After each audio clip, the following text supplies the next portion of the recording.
Selamat datang di channel Elmun di segmen kisah mistis. Lo mau tahu nggak bang? Gue ngeliat kayak entah itu genderuwo apa kayak gimana ya. Cuma kalau penglihatan gue tuh kayak raksasa. Gue tuh nggak bisa ngeliat badannya apa badan perut ujung ke atas tuh gue nggak bisa lihat. Cuma kelihatan itu dari rumah gue ngeliat cuma kayak dari perut sampai ke bawah. Terus setelah itu ada kejadian-kejadian lagi nggak? Yang secara langsung menimpa lu atau yang enggak, atau yang orang terdekat gitu, yang dialami orang terdekat? Cerita kayak gini. Iya, cerita kayak ada gini. sih di kampung gue. Di Pacitan.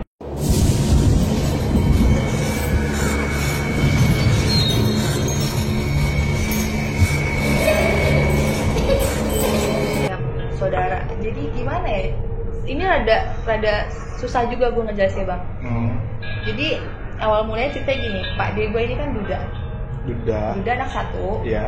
dan dia nikah ceritanya sama gadis. Nah, yang gue maksud ceritanya itu menimpa sama ponakannya gadis bude gue ini yang nikah sama Pak D gue.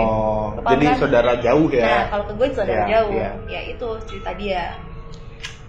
Jadi ceritanya itu gue kelas 5 naik kelas 6 SD itu kan gue ngikut tinggal sama Pak D gue ini. Gue udah gue belum puber, tapi kakak sepupu gue, anaknya Pak D gue ini kan perempuan. Dia kelas 3 SMP atau kelas 2 SMP gitu. Dia udah puber. Iya. Nah, ceritanya ini kan awal mulanya bisa ceritain kayak gitu tuh bude gue jadi ngelihat masuk kamar mandi, ngelihat kan maksudnya jorok banget sih perempuan nih, buat perempuan nih harus ditonton, bener-bener harus disimak. Kalau kata gue sih bener-bener sensitif banget, ini harus bener-bener didengerin bang. Apa tuh? Buat perempuan. Jadi ceritanya ini tentang pembalut buat wanita. Iya, oke. Gue masih nggak ngerti sih hubungannya apa pembalut sama yang serem-serem. Nah, jadi gini, awal mulai ceritanya itu bude gue kan ngelihat sepupu gue ini kan jorok, maksudnya jorok itu kan ya perempuan yang paham lah, darah kotor maksudnya lagi mens. Iya. Dia itu joroknya itu nyuci apa namanya sih, pembalut ini tuh nggak bersih. Itu kalau di Jawa ya bang ya. Nggak, dulu deh. Kalau pembalut ada darahnya, setelah dipakai tuh dibersihin. Enggak, pembalut itu tuh kita pakai, kita cuci, kita buang. Jadi sekali pakai doang. Iya, maksudnya dibersihin dulu baru dibuang. Iyalah, harus. Gitu ya? Harus. Nggak langsung buang gitu aja enggak? Kalau di kampung gue dan dari keluarga gue itu diharuskan dicuci. Oke. Tapi selebihnya sih gue nggak tahu. Cuma kalau gue pribadi, gue sering banget sih ngasih tahu teman-teman gue ada yang jorok, ada yang bersih, ada yang resik gitu ya. Cuma kayak misalnya teman-teman gue yang males kayak gitu nyuci, gue selalu ngasih tahu, cuci bego, mau sejijik apapun itu darah lu, maksudnya darah kotoran lu sendiri gitu, cuci. Kalau di Jawa tuh pamali. Iya. Cewek tuh nyuci kayak gini asal-asalan, paling benar-benar pantang lah. Nah ceritanya bude ini gue ngegepin sepupu gue ini jorok, maksudnya dalam arti jorok itu tuh dia nyuci pembalut itu nggak bersih dan lupa ngebuang ke tong sampah, jadi masih ketinggalan di WC.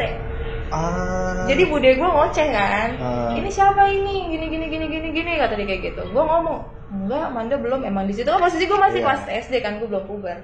Nah ceritanya sepupu gue ini udah pulang nih, udah berangkat ke sekolah. Gue bukan sekolah sih, kayak ikut eskul gitu, pramuka gue kurang tahu lah. Pergi dia ikut di sekolah itu, gue masih ada di rumah. Terus gue bilang itu Mbak Ina mungkin, namanya kan Ina ya. Mbak Ina mungkin anak cewek gimana sih namanya orang tua ya, ngedumel sambil ngebersihin, anak cewek kayak begini gini. Kamu nih ya, bude kasih tahu, dengerin, bude tuh punya cerita sepupunya bude kata gitu, ponakannya bude kata dia kayak gitu. Jadi ceritanya ini bude gue udah cerita. Jadi gue jelasin di sini. Jadi bude gue ini punya ponakannya itu namanya almarhum Tasya, sekarang udah meninggal. Iya. Tasya ini umur 14 tahunan. Berarti nih ceritanya bude. Ya, diceritain ke gue. Mungkin dia ngasih tahu biar lu nggak kayak gini. Gitu. Nah, terus dia bilang Tasya ini tuh umur 14 tahun. Lagi kayak gimana sih kalau sekolah kan kayak ada tamasya gitu kan. Tamasya, study tour. Nah, study tour kayak gitu. Nah, ceritanya tamasya, dia bilangnya tamasya ke daerah Madiun apa Solo gitu, gue lupa ceritanya. Pokoknya keluar kota lah, dari kampungnya dia orang Surabaya. Nah ceritanya dia tamasyanya itu bukan kayak ke tempat kayak Dufan kayak gitu, enggak, tapi kayak ke tempat lebih tepat itu kayak ke alam.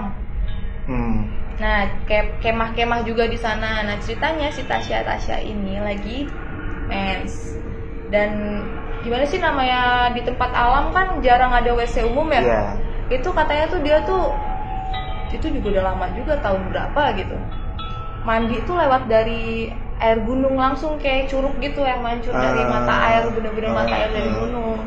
Ceritanya mandi tuh rame-rame di kali, tapi untuk buat ganti bajunya ya ada, maksudnya ada tempat ada biliknya, tapi kalau untuk mandi di situ ya ada ininya juga. Nah ceritanya nih bocah lagi mens terus lupa dicuci, cuma lupa pembalut itu lupa dibawa pulang, nggak dibuang di tempat yang seharusnya. Jadi ketinggalan kayak gini nih, kayak sepupu gue yang jelaganya ketinggalan lupa dibuang. Nah ceritanya ketinggalan di sana, pulanglah tuh dia. Pulang dari sana itu naik bis pariwisata kayak gitu lah, rame-rame. Bis rombongan lah ya. Itu di perjalanan itu dia katanya udah mulai kayak nggak enak badan, ngeluh kayak badan tuh kayak pegel-pegel lah segala macem, ngomong sama temennya ini. Nah setelah ngomong sama temennya ini, dia tidur di perjalanan jam 12:30 malam. Itu dia mulai kayak orang gila, teriak-teriakan di dalam bis sampai guru-gurunya tuh bilang kamu kenapa.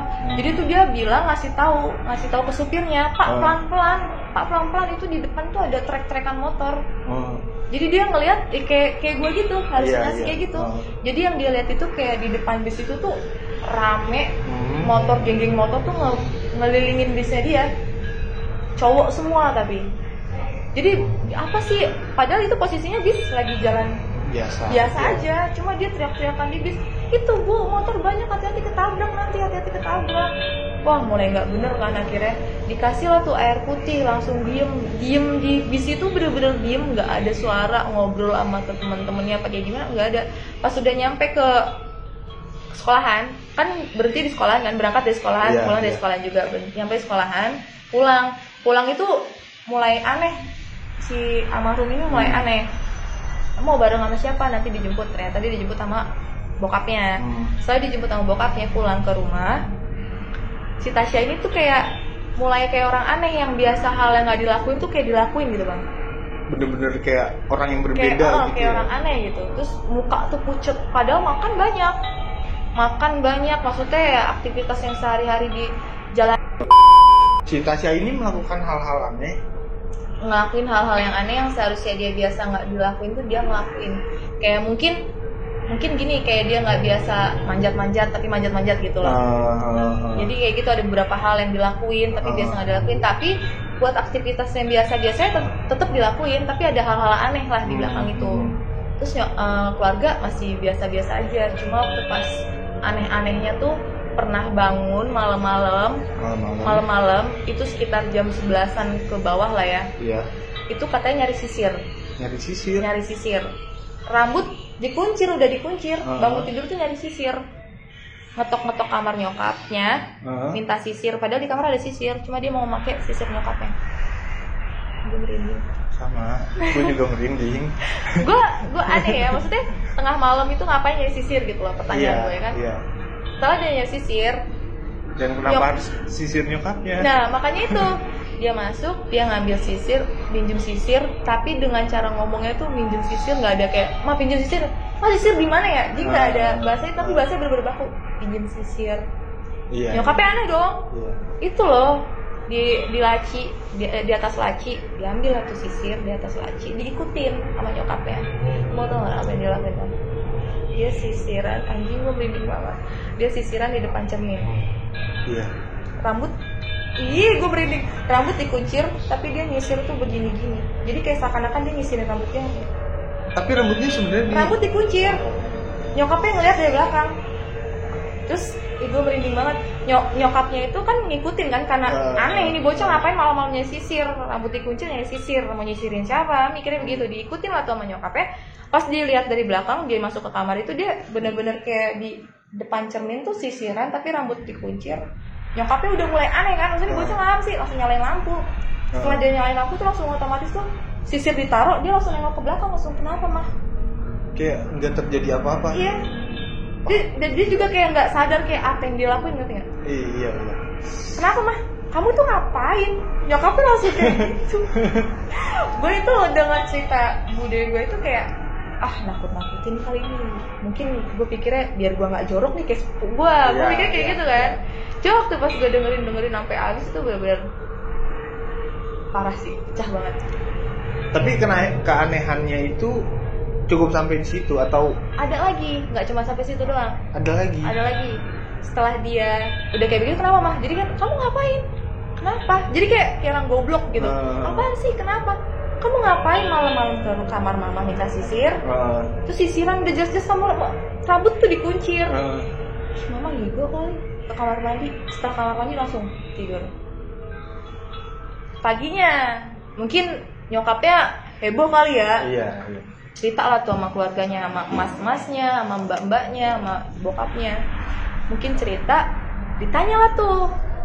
Kakaknya mulai curiga. Udah deh, pokoknya emang dibocah semenjak tamasya kelakuannya aneh. Udah biarin, mulai besok malam aku temenin aja tidurnya. Oh ya udah ya, Erna kakaknya. Temenin aja. Temenin lah tuh. Sebelumnya masih pagi, ceritanya sarapan. Sarapan tuh biasanya tuh di tempat makan tuh kayak adep-adepan gitu. Iya. Dia nggak mau adep-adepan. Jadi tempat kursi bokapnya yang dia tempatin. Harus seperti itu. Nah itu bedanya di situ juga. Maksudnya kan biasanya dia adep-adepan, misalnya bokap, nyokap, dia, kakaknya gitu kan. Random aja biasanya gitu ya. Cuma dia di situ nggak tahu kenapa pengen duduk di tempat bokapnya. Aneh banget sih. Aneh, bener-bener aneh. Terus kata nyokapnya nggak banyak ngomong, maksudnya nggak mungkin juga lah masalah perkara duduk di iniin kan. Diem aja keluarganya. Cuma ngeliatin aja makan, cuma ya dari awal cerita yang dia ngambil sisir, terus kayak duduk, terus sebelumnya juga kayak hal-hal yang aneh dilakuin kayak gitu kan. Dimulai tuh, udah mulai curiga yang lain-lainnya. Ini bocah kenapa? Terus bibir itu udah bener-bener pucet, tapi nggak sakit, nggak apa itu. Cuman penampilan aja beda, muka tuh udah beda. Nah ceritanya udah selang kejadian makan siang itu. Itu kan libur tuh, habis tamasya itu kan libur seminggu apa 5 hari gitu. Nah ceritanya tuh dia lagi main keluar beli pembalut ke Alfamart. Setelah beli pembalut ke Alfamart, lo masih mens? Pokoknya si Erna itu ngomong, lo masih mens? Iya masih mens. Lo berarti kemarin tamasya mens? Iya. Bilangnya kayak begitu dong. Iya.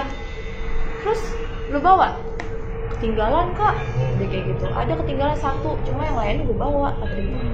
Lu ada-ada aja sih lu, ntar ada apa-apa aja gimana, kata si Erna kayak gitu. Enggak kok, apaan sih lu, kayak orang jadul aja, kata dia kayak gitu.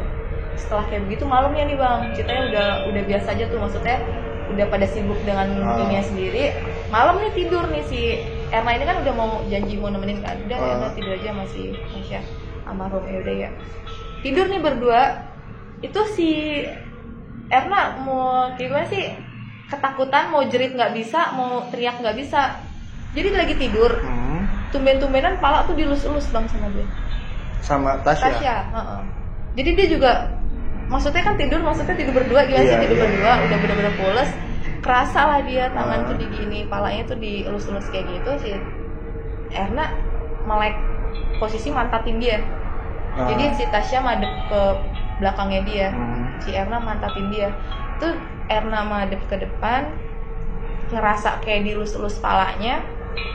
Si Erna pengen ngomong susah, pengen teriak susah, pokoknya pengen berontak tuh susah, kayak orang ketindihan. Lu tau pernah ketindihan? Iya.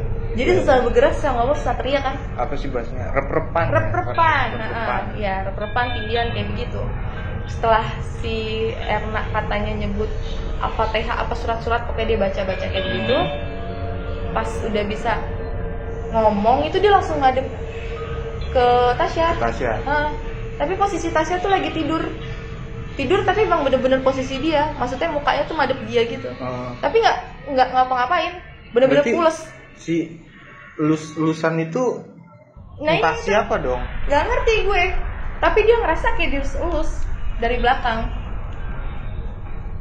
Kan konyol banget ya, gokil ya? Gokil nggak sih? Iya. Gokil banget tuh. Terus gak lama dari kejadian itu dia ngomong ke nyokapnya. Akhirnya nyokapnya bangun, semuanya bangun, keluarganya tuh pada kecuali malam bokap. itu. Karena dia ya bener-bener ngeganjel, ngerasa gue bener-bener diurus-urus tapi segala macem lah.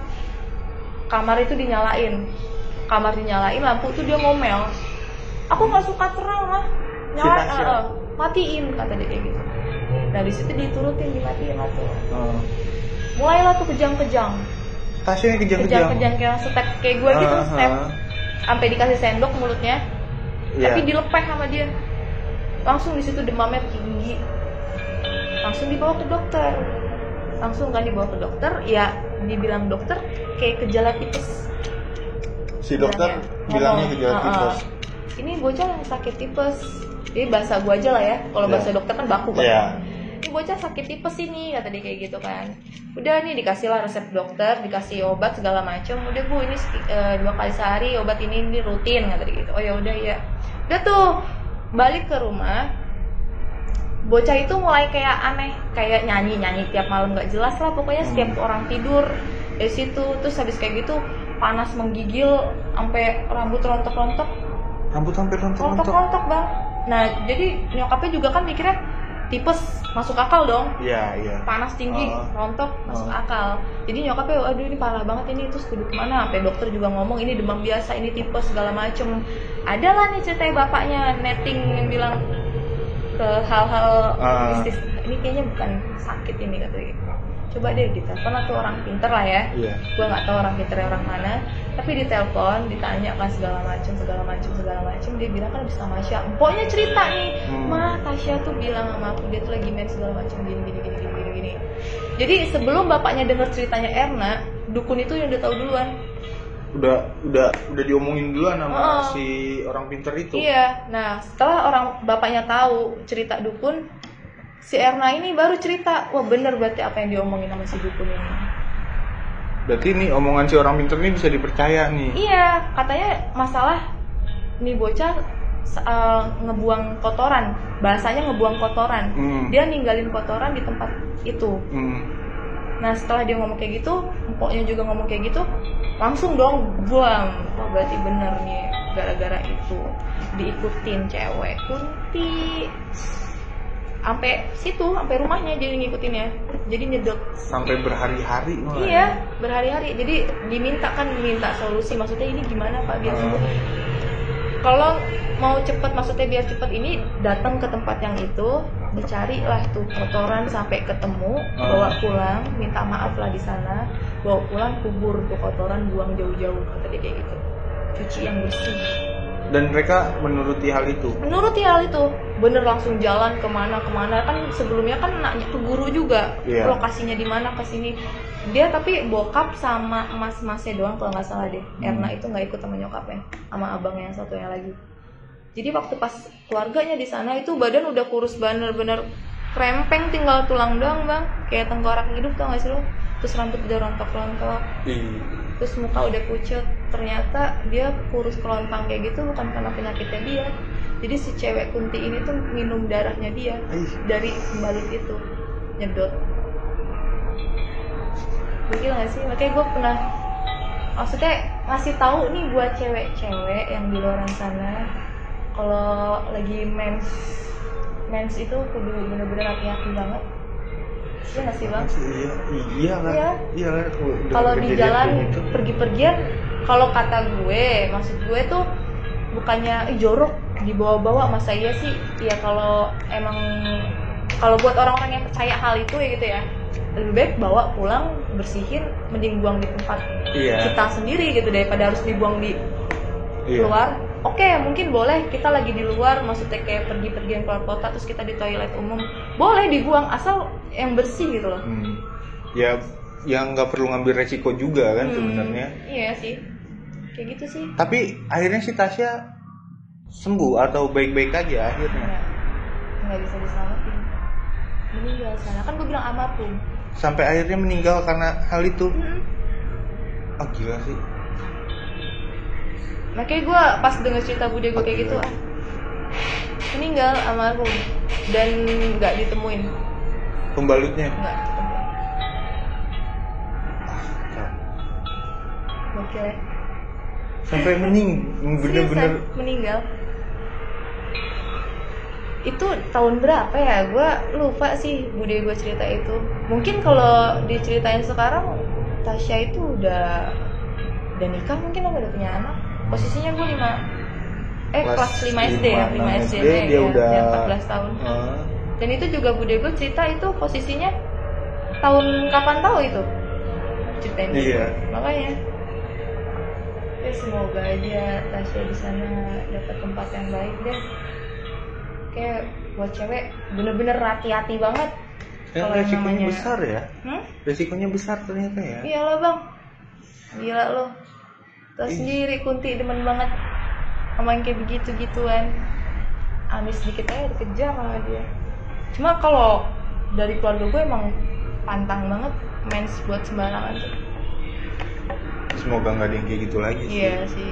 Makanya gue ngasih tahu buat cewek-cewek bener-bener kudu hati-hati, yang teliti dah, jangan sembarangan asal salah mitos. Kalau gue sendiri pribadi, gue pegang karena ada cerita, walaupun saudara jauh gitu ya kan, itu bener-bener karena itu kejadiannya bisa sampai hilang nyawa. Ya terlepas itu mitos atau enggak, ya udah sih nggak usah ngambil resiko, cari yang aman aja. Iya, cari yang aman aja. Oke, berarti ini lanjut cerita dari temennya Manda ya, yang satu kampung. Ya di kampungnya. Jelasin dulu deh bentuk kampungnya, bentuk daerahnya tuh kayak gimana sih? Jadi kayak jalanan di atas pantai gitu kan. Jalanan di atas pantai. Jadi kan gimana sih, kayak dari dataran mau ke atas, pas jalanan kan muter-muter tuh kayak di apa? Bukit ya? Iya. Bukit kayak gitu ya. Itu jalan itu. Mungkin kok di daerah Jawa Barat kayak Bukit Pelangi kali ya. Nah, iya. Cuma ada pantainya. Dan bedanya juga di Bukit Pelangi kan itu lempeng lurus aja kan. Cuma kalau di kampung itu kayak belok gitu. Kayak jalan krosil lah. Bener, iya, nggak lempeng, juga nggak lempeng. Begitu dah. Terus ceritanya gimana tuh? Iya, jadi teman itu lagi main sekitar kalau dulu kan di kampung kan jam 8 itu udah bener-bener malam ya? masuk, lu nggak boleh keluar. Kayak jam 8 itu udah bener-bener rawan dalam lah, nggak boleh keluar. Jadi ceritanya teman gue ini emang ada bandel. Jadi jam 9 itu dia masih keluar naik keluyuran. Nah, nongkrongnya itu ya di tempat itu. Ceritanya dia nongkrong itu sama cowoknya, lagi nongkrong. Jadi tempat itu juga rame lah, maksudnya banyak yang nongkrong. Lagi main, naik motor, berhenti lah tuh di pinggir jalan. Ya mungkin dia cerita-cerita kali ya, apa hari ini ada apa, hari ini ada cerita apa, mungkin kayak gitu. Itu ceritanya lagi main handphone. Teman gue ini lagi main handphone. Nah, cowoknya juga main handphone. Jadi posisinya itu di motor. Dia di atas motor tuh kayak biasa kayak naik motor, cowoknya di depan, dia di belakang. Pada sibuk untuk main handphone. Ceritanya posisinya di situ itu lagi berantem, ceritanya lagi main nyelesain masalah. Nah, ceritanya itu tuh dia berhenti nongkrong sambil nyelesain masalah. Jadi tuh ngelihat di belakang sama di depan itu kan emang banyak juga kan yang pada nongkrong, tapi emang jaraknya jauh-jauhan. Nah, jadi dia di pinggir, berarti kan di pinggir ya bang ya? Terus kan di pinggir jalan, tapi di pinggir jalannya itu di posisinya di sebelah kanan. Sebelah kanan. Iya. Kanan. Pantainya di kanan. Nah, pantainya di kanan. Iya, jadi di pinggirnya sambil pantai kering banget. Kan kalau dilihat dari atas ke bawah itu kan jurang-jurang kan, pasti ada jurang-jurang dulu kan. Nah, itu di jurang-jurang itu tuh gimana sih, kalau namanya kebun-kebun, banyak pohon, banyak daun, otomatis banyak dong daun-daun yang kering, mau yang nggak di bawah jatuhan. Otomatis kalau orang jalan juga pasti kedengeran. Ya nggak sih? Jangan kan orang tikus lari. Nah, tikus lari aja kedengeran kan.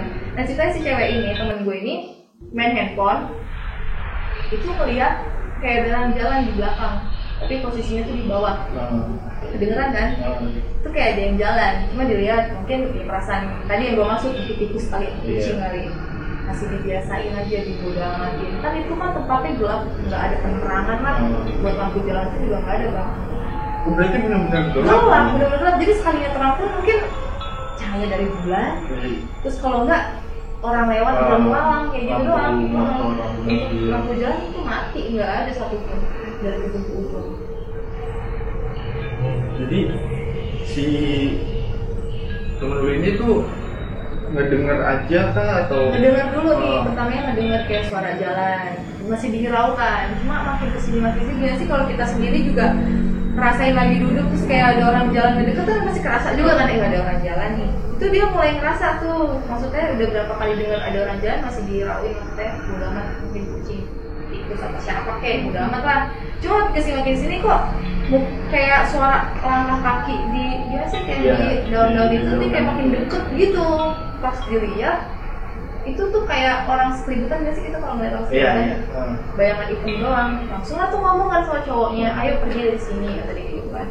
Kenapa sih? Ayo pergi dari sini, orang rame kok, takut banget kata dia kayak gitu. Takut gua apa-apain lu, takut gua apa-apain di sini kata dia gitu. Nggak kayak gitu, ayo pergi dari sini kata temen gua kayak gitu. Cuma si cowoknya masih ngeyel, masih ngedebatin waktu masalah yang ingin diselesaikan. Terus gitu ceweknya cuma iya. Di situ ceweknya udah mulai kayak ngerasain, udah ketakutan, udah ngerasain aneh juga lah. Pas nggak lama dia perasaan dia makin kayak gimana sih, nggak enak aja di situ. Dia ngeliat ke belakang, kita nggak masih apa yang dilihat. Itu kayak bapak botak, jubah hitam, berdiri ngeliatin dia doang. Tapi nggak ngapa-ngapain, maksudnya berdiri kayak akan ngeliatin dia. Mata ketemu mata berarti. Tapi nggak gelap kan, sosnya gelap. Ditambah juga dianya itu makhluk kayak itu apa hitam gelap. Jadi cuma kayak udah ngeliat bayangan gelap doang. Tapi bener-bener berdiri. Kalau dibilang pohon juga nggak mungkin dong. Pohon manusia terus nggak ada daun-daunan kayak kepala juga nggak mungkin. Itu bener-bener ditegesin sama temen gue. Temen gue juga sempet lama juga nggak ada ya. Nah langsung ditembak lah tuh sama cowoknya. Ayo cepetan, langsung ketakutan di situ. Jadi cowoknya akhirnya ketakutan. Lu ngeliat apaan? Udah ayo cepetan makanya cabut dari sini. Kita dari situ tuh langsung pada cabut. Setelah ngelewatin perjalanan yang sepi yang gelap itu tuh, pas udah keluar dia ngomong, apa sih yang lu lihat? Kenapa? Baru cerita dia. Gue tuh ngeliat tadi ada orang yang ngeliatin kita, itu bener-bener jelas ngeliatin kita lama banget. Makanya gue juga apa nggak bisa ngomong, pengen ngasih tau tuh nepok gue kata dia kayak gitu. Lu jangan alasan, seriusan cowoknya pada psycho ya. Maksudnya nggak percaya apa kayak gimana, masalah sepele aja kayak bener-bener takutan lu gini ngajak kabur aja udah bantu lu kan. Itu dari situ dia cabut, diceritain lah tuh cerita-cerita itu ke temen-temen gue dan gue. Di situ sih gue dapet ceritanya. Karena emang itu tempat udah terkenal berarti tuh di tempat itu tuh banyak kejadian-kejadian itu yang dialami sama orang lain berarti ya? Iya, cuma yang gua dengar ceritanya sama gue ya itu doang sih. Cuma orang lain juga banyak katanya yang apa sih bang, kecelakaan di tempat di tempat, iya kayak gitu ada. Itu pasti orang-orang yang tinggal di sana, yang sering main di sana pasti tahu dong tempat itu gimana.